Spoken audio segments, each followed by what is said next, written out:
Lots and lots and lots has been happening in Path of Titans. We have literally seen growth progress massively on the PTB. We've been seeing a whole bunch of new attacks and some new quest updates and news. Today, I'm telling you everything you need to know about everything that is coming up and has been announced or has been talked about in Path of Titans in the last few weeks. So, timestamps are on the screen now, so you can go ahead and go to your favourite parts that deem your liking. However, if you do enjoy this video, feel free to subscribe to the channel for more stuff like this. But let's just get right into the video.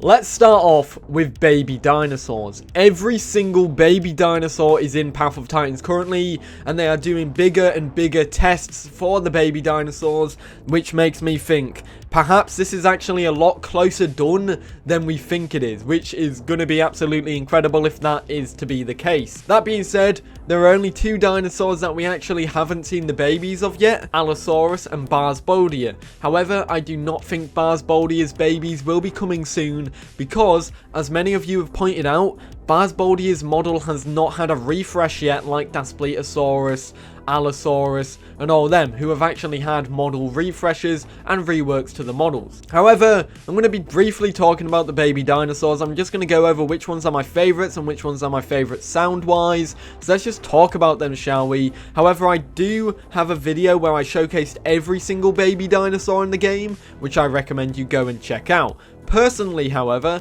I think the baby Spinosaurus, the baby Eotriceratops, and baby Styraco, and the baby Latinovenatrix, and finally the baby Ceratosaurus have the best baby models. Also, I'd like to note that the baby Struthiomimus looks like a baby emu, which is pretty funny. That being said, I do believe there are two baby dinosaurs with the best baby dinosaur calls. This is baby Anodontosaurus and baby Latinovenatrix. These actually sound like babies, and the baby Anodontosaurus actually honks, which I think is unreal. It's so cute. Sounds.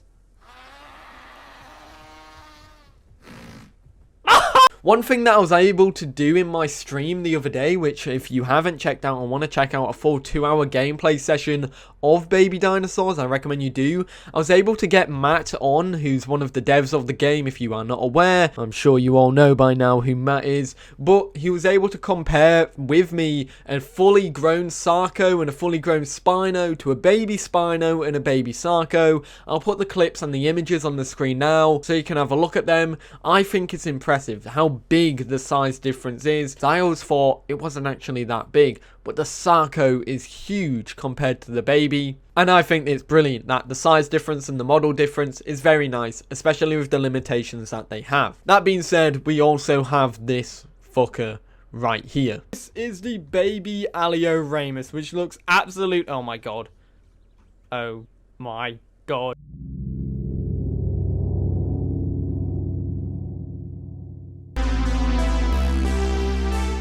Speaking of babies, we also have talks or showcase of the baby cave. Now, if you don't know what the baby cave is, this is basically where your hatchlings go. It's kind of like a tutorial that guides you through the basics of the game, and once you complete that, you leave the cave as a juvenile. So you get through the hatchling phase and then you go into juvenile. Obviously, this is something that is pre-nesting, and so obviously it's something that is for newer players, and then when nesting comes in, you'll be able to be nested as a hatchling instead of a juvenile going through the baby cave. The aim of the cave is essentially a tutorial. It basically talks you through all of these steps that I'm going to be talking about right now.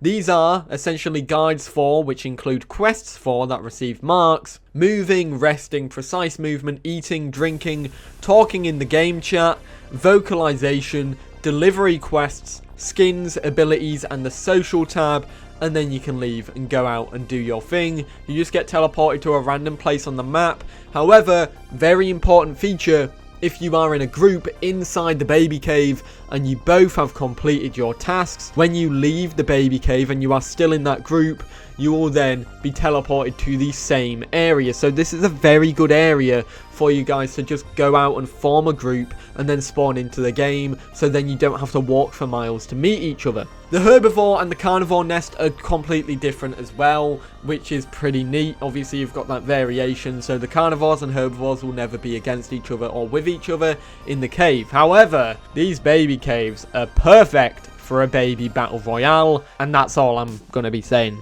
However, if you do want to see the baby cave in its full depth, Laacers made an incredible video about it. Fantastic video. I recommend you go ahead and watch that. Here it is on the screen now.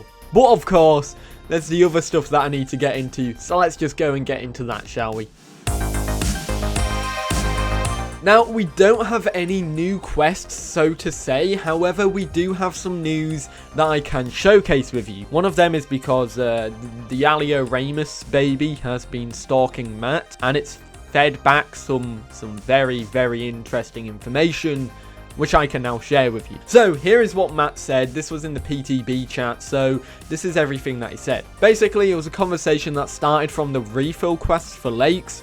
Matt said this: I think for people who don't have time to fill the whole lake, or if people are drinking while you are trying to refill it, kind of get massively punished for not being able to finish the quest. Matt then goes on to say this: this is why I like the partial rewards. Don't need to finish the whole quest if it's too hard. So essentially what they're saying here is that you'll be able to do quests like that and get the reward while you're doing it, probably as akin to you get the marks while you're doing the quest. So for example, while you're doing a quest, you get the acorns, then you get the reward for completing it on top of that, which I assume is what you'll be doing as well.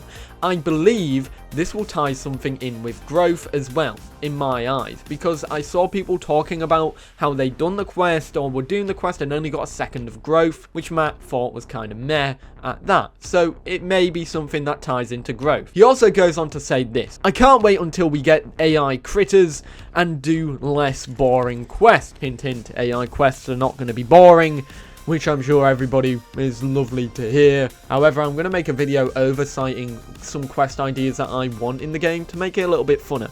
And finally, Matt goes on to mention this: we plan on you being able to steal from someone's delivery point, so quests are set up to overlap, which is amazing. Imagine doing a quest and then just getting it yoinked and you have to defend that quest location because people have a quest to yoink it. That's going to be interesting, but it's also going to be a pain in the ass. If 5 dinosaurs yoink all of your stuff right before you're about to finish a quest, that will be peak trolling, and I'm pretty sure there will be many rage quits from that. However, it's pretty neat. That being said, we also have one extra thing that I can talk about for quests, which is actually really neat. The babies have it easier for the quests. Basically, what they've changed, I've noticed this in my last stream, you can essentially, instead of getting a locational quest to go to a location and then walking all the way across the map, you don't have to do that anymore.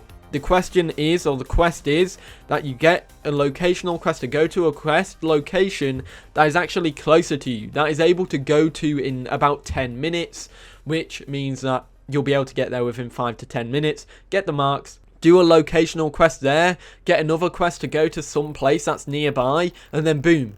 It makes it a whole lot easier and less grindy, because before you had to trek across the whole map, which could take about 20 minutes depending on your dinosaur, which a lot of people were complaining about. One other thing about timers, you also get a timer now for certain quests. So once you leave the area for a locational quest, the timers will pop up for when that quest expires, so you know when it's actually going to expire, which is very nice.